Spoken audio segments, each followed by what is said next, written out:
মার্কের হাসান বাসী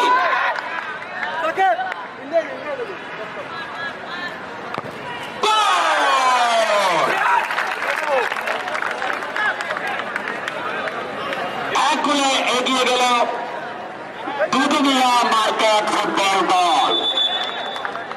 আমারও দর্শকের দিকে চলে আসতে হবে। একদম খেলোয়াড়দের মাথার উপর উঠতে নাকি আপনারা খেলোয়াড়দের মাথার উপর উঠতে পিছনে যান। এক গোলে এগিয়ে রয়েছে হাজি দুদুমিয়া।